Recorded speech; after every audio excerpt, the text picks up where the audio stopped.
Good morning students. कल हमने लिंग टॉपिक किया था, आज हम करेंगे वचन।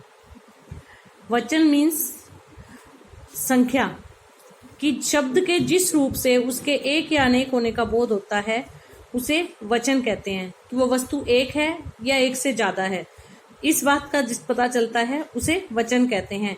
वचन दो प्रकार के होते हैं, एक वचन, बहुवचन। शब्द के जिस रूप से एक वस्तु या प्राणी का बोध होता है, पता चलता है, उसे एक वचन कहते हैं। वस्तु के शब्द के जिस रूप से एक से अधिक प्राणियों या वस्तुओं का बोध होता है तो उसे बहुवचन रूप कहते हैं। एक वचन मतलब एक, बहुवचन मतलब बहु मतलब बहुत, एक से ज्यादा, वो दो भी, तीन भी, चार भी, कितने भी हो सकते हैं। तो बहु मतलब बहुत, एक मतलब एक। एक वचन मीन्स जब एक वस्तु या प्राणी का बोध होता हो, बहुवचन मीन्स बहुत सारे वस्तुओं और प्राणियों का बोध होता हो। तो वचन के दो भेद होते हैं, एक वचन और बहुवचन।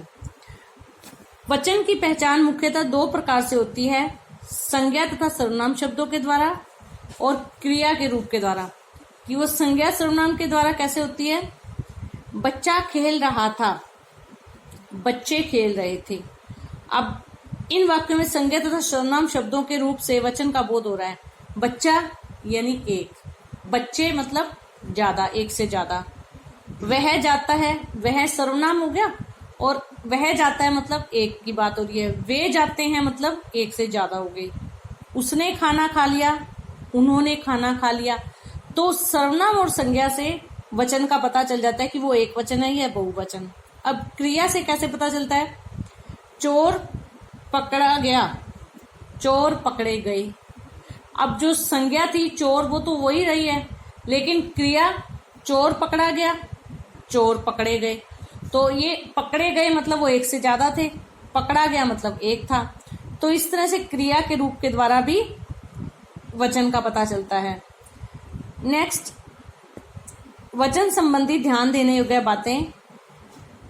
कुछ महत्वपूर्ण तथ्य हैं जिन्हें वचन बदलते समय ध्यान में रखना आवश्यक है। जैसे अपने से बड़ों के प्रति आदर या सम्मान प्रकट करने के लिए एक वचन के स्थान पर बहुवचन का प्रयोग किया जाता है।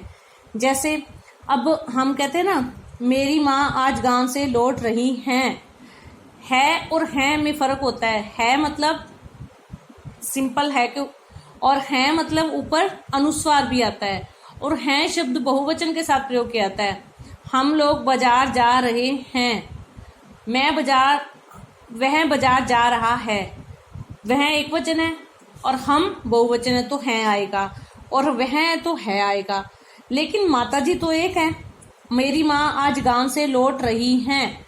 अब माँ एक है, लेकिन इसके साथ हैं जो है वो बहुवचन वाला प्रयोग किया है। क्यों? क्योंकि आदर देने के लिए, कई बार आदर या सम्मान प्रकट करने के लिए एक वचन के स्थान पर बहुवचन क्रिया का प्रयोग होता है। लता मंगेशकर सर्वश्रेष्ठ गायिका हैं। अब सम्मान दिया उनको, गायिका है वो एक है, गायिका है मतलब सम्मान देने के लिए। मेरे मामा जी फौज में हैं। तो अब ये सारी चीजें जो है वो सम्मान देने के लिए। सचिन तेंदुलकर क्रिकेट के अच्छे खिलाड़ी हैं। तो जहां पर हम सम्मान या आदर देते हैं तो वहां पर भी बहुवचन रूप में प्रयोग होता है। पुरुषवाचक सर्वनाम तू एक वचन है, परंतु शिष्टता को ध्यान में रखते हुए हिंदी में तू के स्थान पर तुम शब्द का प्रयोग किया जाता है। जैसे हम यूं नहीं कहते तू अपना काम कर, हम ये कहते तुम अपना काम करो। तू शब्द की जगह पर हम तुम का प्रयोग करते हैं, क्योंकि तू शब्द जो है वो शिष्टता नहीं है, वो दिखाई देती है उसमें। ऐसा लगता है कि कोई अनपढ़ या गंवार ऐसी लैंग्वेज यूज कर रहा है। तो शिष्टता दिखाने के लिए तू की जगह पर तुम का प्रयोग करते हैं। तुम्हें अपना काम स्वयं करना चाहिए, हम ये नहीं कहते तुझे, तुम्हें। मयंक तुम अभी तक गए नहीं, मयंक तू अभी तक गया नहीं, हम ऐसे नहीं कहते, हम यूं कहते हैं मयंक तुम अभी तक गए नहीं। मुझे तुम्हारी माताजी से बात करनी पड़ेगी, तुम्हारी। मुझे तेरी माताजी ऐसे नहीं कहते, हम मुझे तुम्हारी माताजी से बात करनी पड़ेगी। बेटा आपके पिताजी कब आएंगे, आपके पिताजी, तेरे पिताजी नहीं कहते हम। तो कई बार हम सभ्य शब्दों का प्रयोग भी इस तरह से करते हैं कि वो बहुवचन रूप में प्रयोग हो जाते हैं। नेक्स्ट, कई बार क्षेत्रीयता के चलते क्षेत्रीयता मतलब किसी क्षेत्र विशेष में कई शब्दों का ना एक वचन की जगह बहुवचन प्रयोग किया जाता है। जैसे यूपी के लोग होते हैं ना, वो अपने आप को कभी भी मैं नहीं बोलते। हम कहते हैं ना मैं बाजार जा रहा हूँ, वो पता है क्या कहते हैं, हम बाजार जा रहे हैं। वो एक सिंगल पर्सन भी होगा ना, वो यही कहेगा हम बाजार जा रहे हैं, हम तो आज नहीं आएगा, हम तो आज काम पर नहीं आएगा। अब वो एक सिंगल पर्सन भी हम कहता है अपने आप को। तो कई बार लैंग्वेज के एरिया के हिसाब से भी वो एक वचन के स्थान पर बहुवचन का प्रयोग हो जाता है।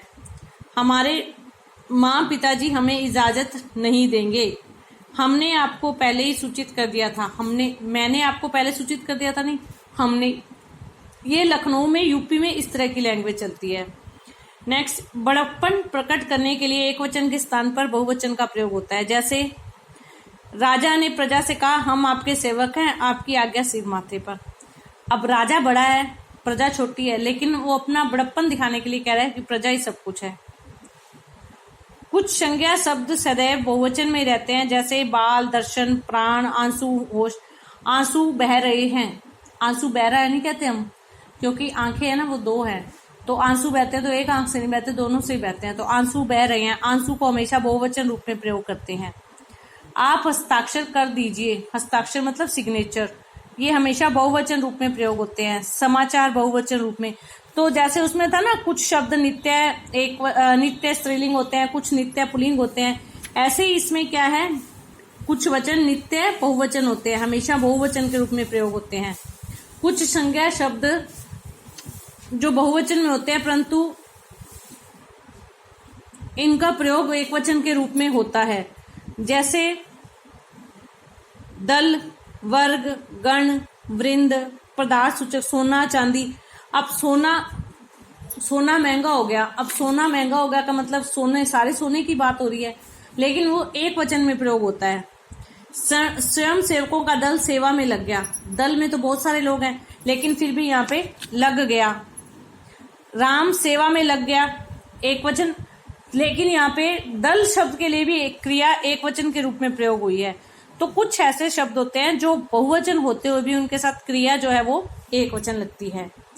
व्यक्तिवाचक तथा भाववाचक संज्ञाओं का प्रयोग सदा एक वचन में होता है। गन्ने में बहुत मिठास है, गन्ने बहुवचन है, गन्ना एक की बात नहीं हो रही, गन्ने की हो रही है, लेकिन फिर भी यहाँ पे जो भाववाचक संज्ञा है वो मिठास, वो क्या है, सिंगुलर है। श्रेया नाच रही है, बच्चों को देख मुझे अपना बचपन याद आ गया। तो यहाँ पे क्या है, जो भाववाचक संज्ञाएं होती हैं या व्यक्तिवाचक संज्ञा होती है वो हमेशा एक वचन होती है। बाकी का चैप्टर हम कल करेंगे। धन्यवाद।